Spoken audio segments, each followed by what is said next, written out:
Hello, and welcome to Fulfillment Therapy. My name is Maddie, Kendra Nielsen, COO, and today you'll be listening to episode 248, The Differentiation Superpower, Enhancing Parent-Child Relationships with Denise Winkel. We hope you enjoy. Welcome back to Fulfillment Therapy. Today we have a special guest, Denise Winkel. She is an enthusiast of people's diversity and individuality of food, music, nature's beauty, and learning. She's a licensed professional counselor with a private practice in Nampa, Idaho. And she got into counseling because she felt like God gave her more than a gentle nudge to work with her Christian peers on sexuality, shame, perfectionism, faith development, trauma, and conflict. She's been trained in emotionally focused therapy, EMDR, and brain spotting, and is currently in her second year of training with the Couples Institute. So thank you so much for coming on the show again with us, Denise. Yes, so happy to be here. I'm so glad you think it's fun because I think it's fun to have you, and you're just a delight and a wealth of information, always have been. So I'm excited to talk to you today a little bit about differentiation. First of all, why do you like this topic so much? Oh man, I love this topic because it's personally affected my life. I learned about differentiation probably 12, 14 years ago, something like that, but from my husband. My husband was reading a book by David Schnarch, and he mentioned the term differentiation, and he told me what it was about, and all of a sudden I was completely offended. I was like, what? We want to think differently and have different opinions? What the heck are you talking about? So that's what started my journey with differentiation and learning about it and how to apply it in my life, and then with clients. I have found myself drawn to this particular topic again and again, and for whatever reason, I don't even really know why. I think because people don't talk about it much. Despite how much I learn about it, I feel myself like forgetting parts of it. But then I rededicate myself to it. I'm like, oh, clients, you need to know all the things about it. And personally, I'm like, I need to apply all these things. But yeah, I think you can keep coming back to this topic and not go amiss. Oh, absolutely. It's something, I feel like differentiation is something we learn throughout our lives. We learn how to be better differentiated with ourselves, right? First of all, and with others. We always have to look back at ourselves, and that's a maturity thing too. As we mature, we learn that we can have different opinions and ideas and allow other people to be themselves too. So it's a growth process. Absolutely. I had a podcast guest on the other day that was talking about differentiation and individuation, and I was like, wait a second. Are those like very different, or are they about the same thing? Do you actually know? Yeah, so there are stages of development, right? And it's so interesting because we can talk about development from when children are born, right? And we start out in the symbiotic stage.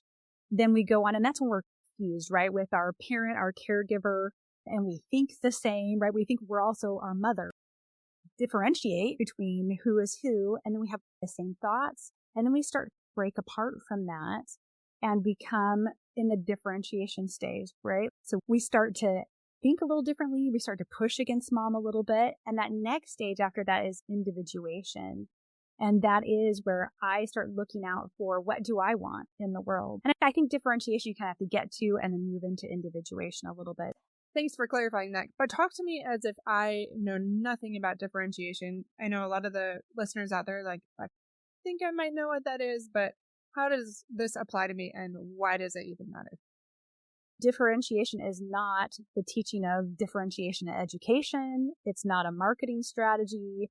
It's not sound differentiation in music theory. It's not hydrothermal differentiation, and it's not from quantum field theory, right? When it comes to psychological theories, Murray Bowen, he's the father of family systems theory. I love him. He's the one that kind of came up with the theory of differentiation, and it's being able to resist the contagiousness of another person's anxiety or their strong feelings. Kind of like germs. So I love imagining it as germs that we can quickly pick up or catch. We can catch the emotions of other people close to us. And we do whatever we can to get away from it, to fix it, to argue about it, to push away from those feelings. So differentiation is our ability to hang on to ourself and stay centered when someone else has strong feelings. And we don't have to get infected by negative emotions in the room, which is amazing. We do this in families. Like, you can see how the tension builds, anxiety builds, and we all start having feelings about it and people start reacting, right? So I like to say it's being close to someone without getting reactive. And it's the sweet spot between autonomy and it's being more of myself and being closer to others all at the same time. You gave us like so many good nuggets that I can't write down fast enough, and I love them. Like so many good one-liners. I should have them all embroidered on pillows all around. We love them. Yeah, I'd want to see them in your office on your couch. Yeah, I will definitely do that for you next time. So let's see if I can say these back and tell me if I'm right here. Yes. And then hanging on to yourself. So maybe like staying more grounded, close without being reactive, the autonomy versus the attachment. Okay. Autonomy versus attachment, right? That sweet spot right in the middle of that. Attachment is important, right? That's part of being a human and feeling healthy, right? We need that, but we also need our autonomy, and we're pushing for that freedom a lot. So it's that sweet spot in the middle there. That healthy, balanced middle space. That's a really great way to put it. So let's apply this to listeners. They may be parents. What are ways that you see this maybe with clients, because you're also a therapist, that come up where you see a lot of, like, they're not quite there, that space where they can be differentiated? What do you see? It's interesting to parse out differentiation a little bit to help listeners, I think, because there's differentiation of self and then there's differentiation from other. And so if we can have differentiation of self, that's really knowing what we think, what we feel, what we believe, what our values are, and we know how to express them. And I'd add one more part of that. It's like knowing our triggers.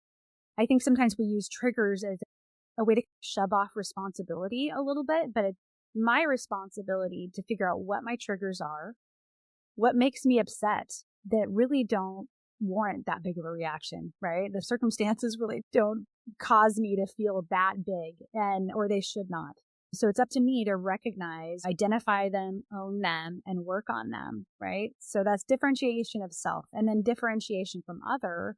I take this from Ellen Bader. Man, I love her. She's the Couples Institute co-founder, and she's a co-founder of the developmental model. So good. She says differentiation is the ability to be curious about what your partner, or let's say your kids, right? Curious about what your partner or your kids, what they say, while managing our own emotional reactions. Especially with children, this is helpful. So that way I don't get swept up in the emotional storm. I'm able to inoculate myself from the contagion, right? So emotions are contagious, and not get infected, which is really cool. So let's take that with parenting, for instance. And let's say I'm a mom of a 14-year-old boy, which I am. And yeah. And boy, those hormones, like the amazing growth they're going through, the social vulnerability that they're feeling. Okay, let's take an instance for me. Just this last weekend, I cut my son's hair. Now he's got curly hair and he wants it to be long and curly. And it was really high. I said, we need to cut this finally, sweetheart. And he's like, okay, let's do it. He always hates it when I cut his hair and he's worried about what he looks like, right? So I pulled up his hair and it was a good 6 inches from the top of his head. And so I cut about half of it and I cut the sides. It's hard when we get haircuts or we get a change. It's kind of scary when we look in the mirror and we say, whoa, that is way different. He was like, Mom, how could you cut my hair this short? How long have you been cutting hair? Shouldn't you know how to cut it better than this? Right? Like he's like throwing out all these things. And it's because he feels so self-conscious about it.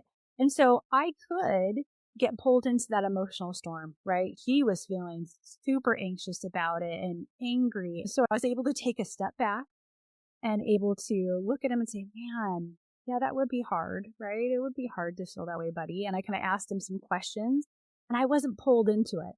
So if I can manage myself, I really had to watch myself though. I did have some feelings about it. I did think, how rude. I just spent time cutting his hair. And I did say, hey, we can always go to a barber next time if you'd like. So I started giving him other suggestions, but being able to keep myself calm. I was breathing. I was thinking some supportive things about myself. I did the best that I could and thinking things are positive about him too, right? This really was hard for him to have an alteration in the way he looks at that age. So that's kind of differentiation, right? I was trying to know and think of what I was feeling and hold on to my own values. I didn't want to get mad at him. And I wanted to be able to hold on to myself. That's a value and a belief of mine. And then with him, being able to be differentiated and not be pulled into all of his emotions and stand back. So does that make sense?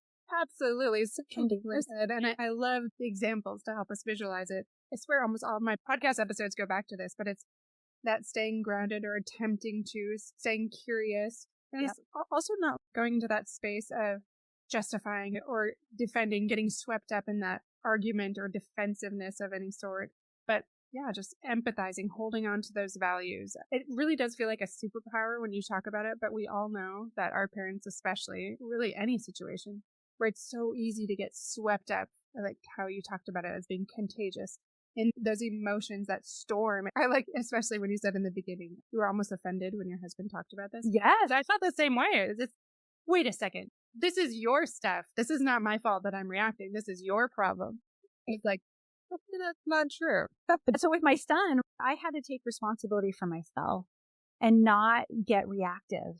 And I really feel like being curious and having mantras that we say to ourselves to hold on and breathing, that can help us, because it is my responsibility how I react to him. Even though he's being a poop. That's gratitude. The official term that you use in counseling. Yeah.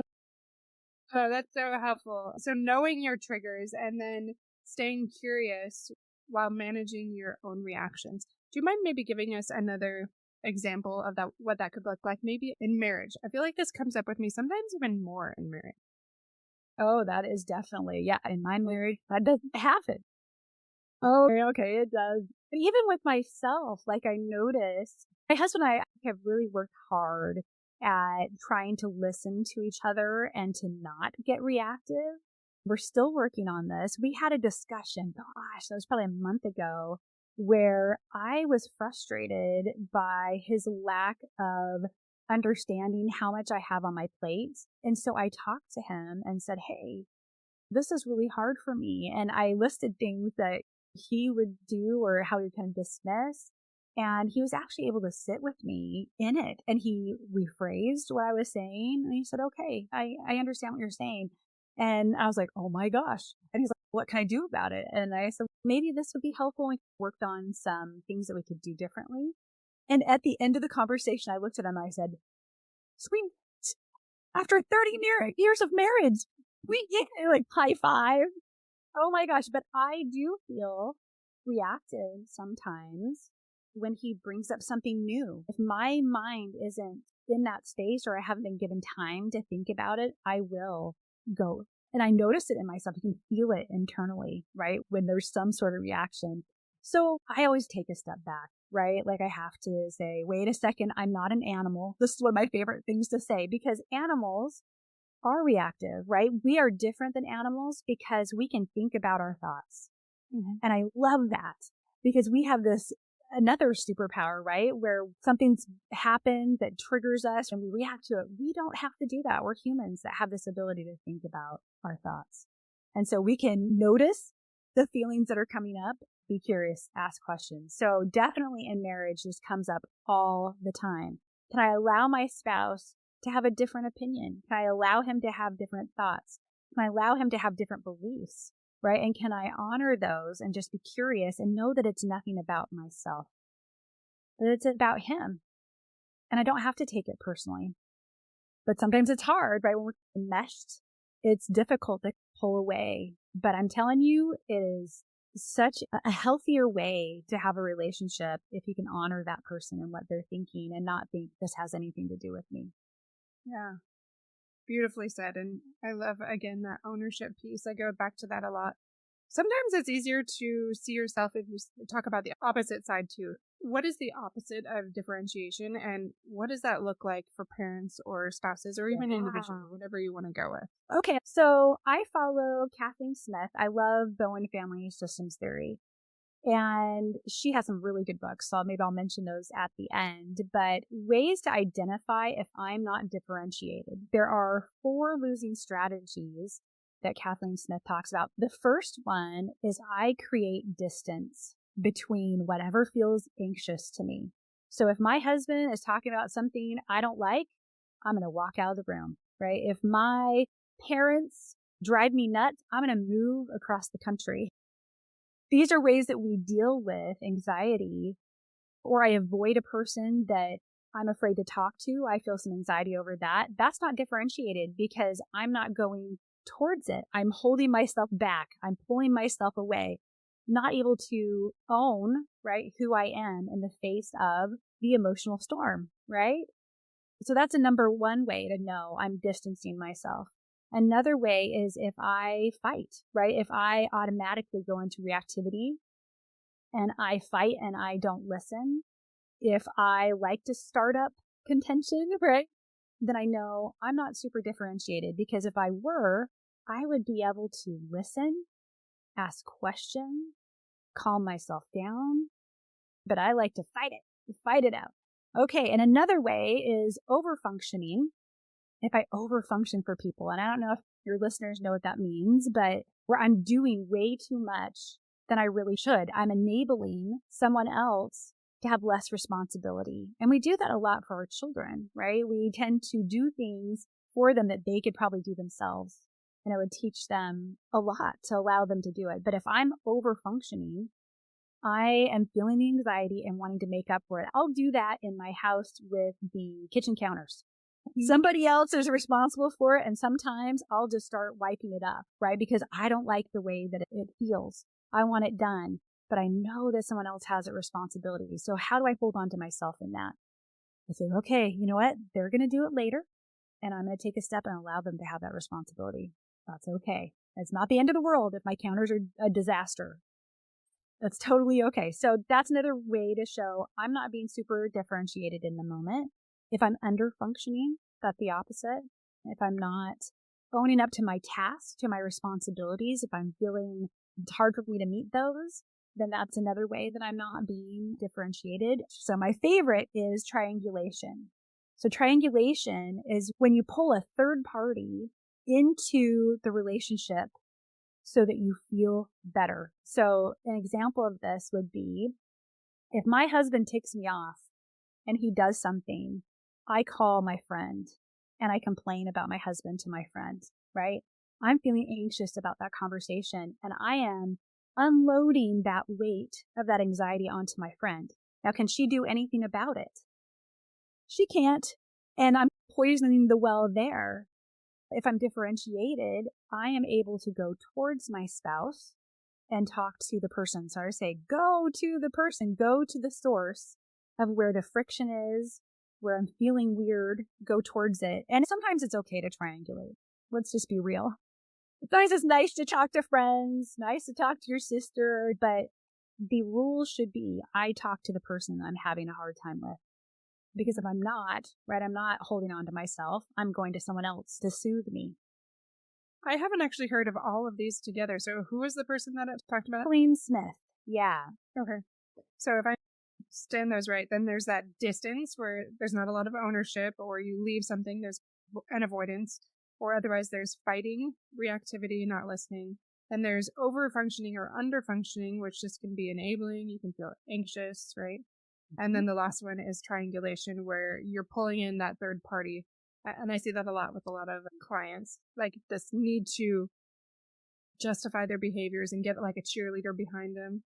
And I notice it with family relationships where they don't even necessarily notice what they're doing, but they're like, okay, my husband and I are fighting, so I'm going to bond more with my son and act like I don't care.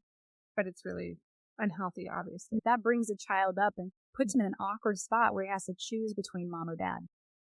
Unhealthy triangulation for sure.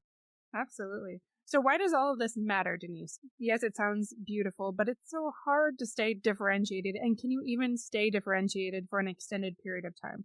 Yeah, it's a lifelong practice, and always checking ourselves of, am I being differentiated? Do I know my own thoughts? Do I know my own feelings? Am I able to allow someone else to be themselves? Am I able to be myself in the face of other people? But it's helpful for me because it helps me to know who I am. If I know my thoughts and feelings, beliefs, that really does help me. It builds my confidence in myself. And it allows me to be closer to others because I don't have to hide parts of myself. If I'm differentiated, I own it. That's who I am. It's okay. I don't have to walk on eggshells around other people. How fabulous would that be? I can learn how to regulate my own emotions and my inner world. I can function using my own thinking, right? That it's okay if I think differently. I can make decisions based on my beliefs and my values. And I'm able to identify and set boundaries a lot easier. I feel like there's so many layers that I'm still discovering of not being pulled into that storm, taking more ownership, letting go, having more curiosity, remembering that you can give yourself time, you can do what you need to do, and then come back and respond in that more grounded way, that differentiated way. Yeah, I think it's still hard for me to show up, but I can get there if I give myself some grace and some space, honestly. Exactly. I was just going to say that. Part of differentiation is giving yourself grace because you know yourself. You're trying to work on this. You give yourself kudos when you do well, and you look at when you don't do well and say, oh, that was not as differentiated as I was hoping. How could I do it differently next time? Yeah. What would you say are just a couple tips to start for someone that feels like, okay, I'm in the not differentiated category? A couple things they could do.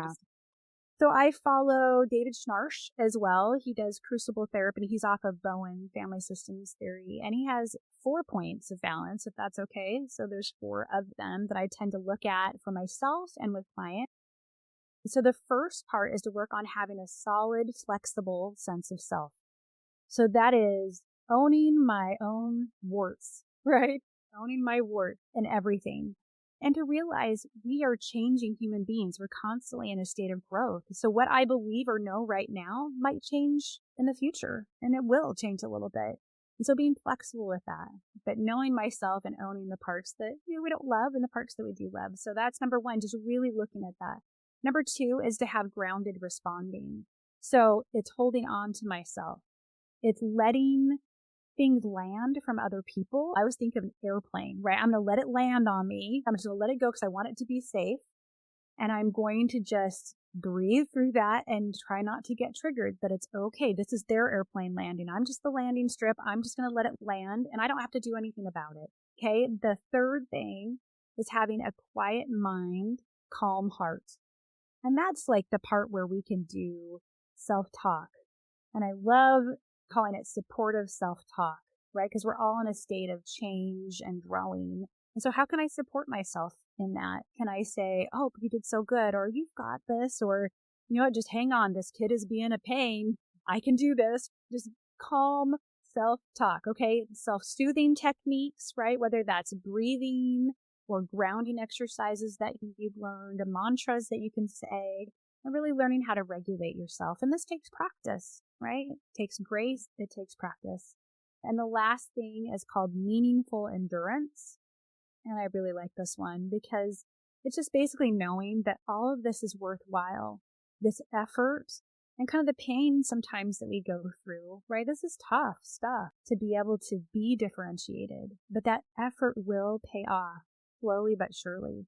So being able to recognize what am I doing well and be excited about that, be our own cheerleaders, and knowing it will pay off eventually. Ooh, that is well said. And again, I haven't heard of this one. You're so good with all these nuggets of wisdom. I just want you to keep coming back and give us like a synopsis of everything in those little nuggets. That'd be really helpful if you wouldn't mind.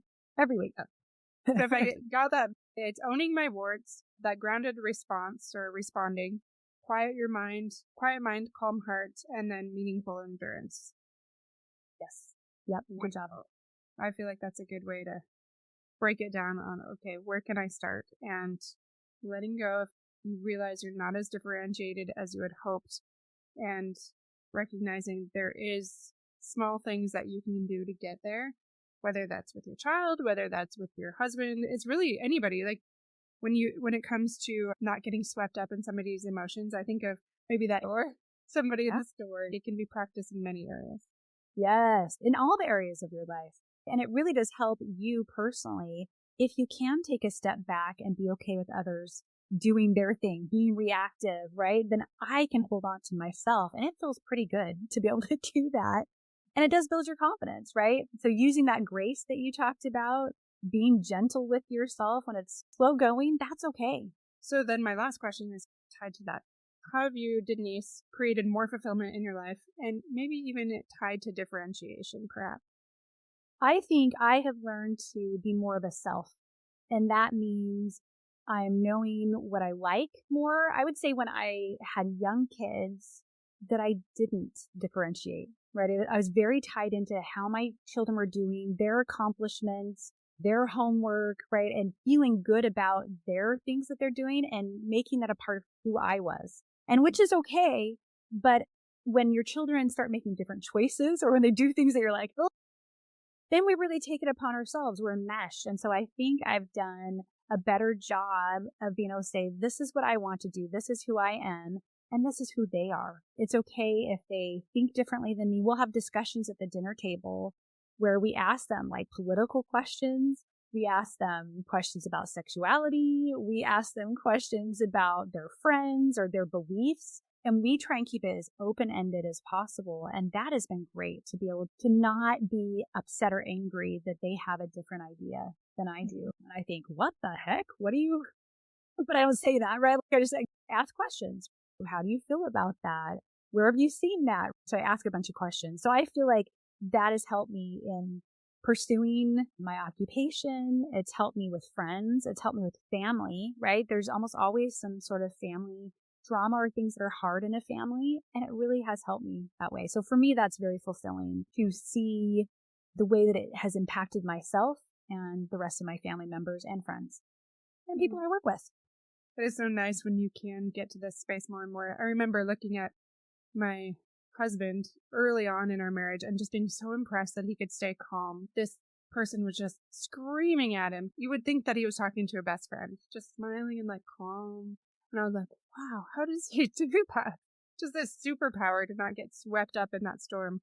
And over time, I'm slowly realizing it. But then every once in a while, like another example, my son, my sweet son, is 9 years old.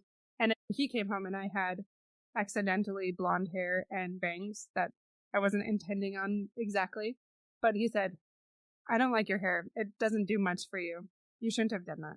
And like a few other things. And I was like, that kind of hurt. But not just allowing him to have his opinion, maybe having a conversation about softer approaches, but also just letting go of other people's response and just regulating myself and maybe conversations, like I said. But so many good tips and different things that you taught us today to be able to have that differentiation that can bring more peace and more fulfillment in our lives. And it sounds like it only takes about 30 years in marriage. Is that what you said, Denise? Yes, it doesn't have to take that long, but I even would say it still is a process, right? I don't feel like we're completely there. So it's going to be a lifelong process, and that's great. Yeah, just letting go, knowing you're leaning in and you're doing your best. Right. That's right. Do your best, forget the rest. Thank you again for coming on the show. And Denise, where can we find you? You can find me on Psychology Today. You can look up Denise Winkel. We do have a website we're redeveloping, so I can't give that out. So that's probably good. And I'm sure Kendra has information in the show notes if anybody wants to get a hold of me. Yes, absolutely. We do. I appreciate you teaching us today, and I'll have you back on for the next topic in the future. Thank you so much for listening. As a reminder, check out our new online courses that will help you take your personal and family fulfillment to the next level. We have Ignite Your Life, a personal growth course, Mend Your Marriage, a couples course, Heal Your Home, a parenting course, Find Your Focus, a course to help you begin your journey towards starting an online business, and Launch Your Podcast, which is part 2 of that course, to help you become a leader and to help further your online business. We hope to see you there, and we also hope to see you on our website, as well as hopefully joining our email list. Thank you so much and have a wonderful day.